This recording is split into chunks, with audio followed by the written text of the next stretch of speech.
You know, we humans have always loved to playing with power. Fire, electricity, the atom, and now we're tinkering with matter itself. We've entered a new frontier, a world so small it's invisible yet so powerful it could reshape reality. Welcome to nanotechnology, where the tiniest particles promise the biggest miracle and maybe the biggest mistakes. Could nanotechnology be too powerful for us to control? Let's take a closer look, or maybe a nano closer look. Nanotechnology has given us some jaw dropping innovations from smart material that heal themselves to targeted medicine that can deliver drugs exactly where your body needs them. It's like having a microscopic repair crew working tirelessly inside your cells. But here's the twist. With great power at the atomic scale comes, well, atomic size risks. As we manipulate matter at the most fundamental level, we're walking a tightrope between breakthrough and catastrophe. Because the same nanoparticle that can heal could also harm in ways we don't fully understand yet. Here's where things get invisible and unsettling. These engineered particles are so small that they can sneak past the body's natural defenses, slipping through skin, lungs, and even the blood brain barrier like stealthy microscopic ninjas. Studies have already shown troubling effects: lung inflammation, tissue damage, and nanoparticle accumulating in organs. The long term impact, still largely a mystery. And that's what's scary. Tiny particles, massive unknowns. We're essentially running a giant global experiment without knowing all the side effects. Let's talk about the people behind the lab coats, the researchers, engineers, and factory workers who handle these materials every day. Many of them don't even realize the potential dangers they're exposed to. It's tough ethical puzzle. How do we ensure they're truly informed, protected, and treated fairly, especially when even scientists don't have all the answers yet? And for smaller companies working on nanotech innovations, the pressure to compete can mean cutting corners on safety. It's like building the plane while flying it. Risky business when your tools are measured in atoms. Now, this isn't just theoretical. There have been real incidents. In research labs, accidental airborne release of nanoparticles have caused respiratory issues among staff.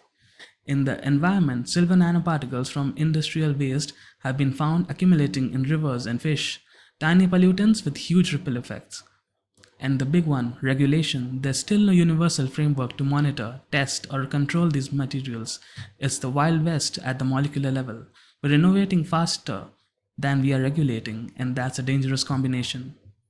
Here's a plot twist you might not expect. Nanotech could also challenge something we're far more personal: our privacy. Imagine molecular sized surveillance devices, tiny sensors that could record, track, or even influence people without them knowing. Sounds like something out of a spy movie, right? But the tech is already being developed. And what about nano implants? Devices inside our body that monitor health and enhance performance, but also collect data. Who controls that data? Who decides what's acceptable enhancements? These aren't just scientific questions, they're deeply ethical ones about autonomy, consent, and even human identity. We're blurring the line between innovation and intrusion. Every breathtaking, every breakthrough in nanotechnology opens two doors, one to incredible promise and another to unpredictable dangers. Some nanoparticles can cross the brain protective barrier, raising serious concerns about neurotoxicity. Imagine tiny particles slipping into the control center of your mind, and we don't know yet what they might do there. Researchers around the world are calling for stricter testing and oversight before these materials are released into everyday products. Because once they're out there in the air, water, and bodies, there's no way to call them back. Now let's talk about one of the most fascinating and fearsome ideas: nanorobots.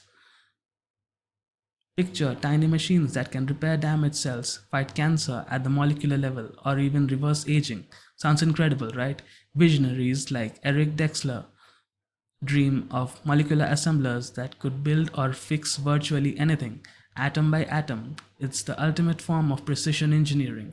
But here's the challenge: how do you harness something so powerful safely? What happens if nanorobots malfunctions, or worse, replicates uncontrollably? It's the old grey goo scenario: self replicating nanorobots that consume everything in sight. Probably not the future we want to download. So, what do we do? Ban it all? Of course not. Nanotechnology is the future, but it must be a responsible one. Governments and institutions are starting to set up ethical oversight programs promoting what's called responsible innovations. That means building safety and ethics into design from the very start, not as an afterthought. We need precautionary principles, international cooperation, and most of all, public awareness, because the conversation about nanotech should just be happening in labs. It should be happening around dinner tables, classrooms, and parliaments too. Nanotech holds the potential to revolutionize medicine, energy, and materials, but it also forces us to confront the question that's as philosophical as it is scientific. Will we control nanotechnology or will it control us? The answer isn't written yet, it's unfolding right now through our choices, our ethics, and our willingness to question before we create. So, as we march towards into a nanoscale frontier, let's remember the smallest tools can shape the largest destinies. Let's choose to shape this one wisely. Thank you.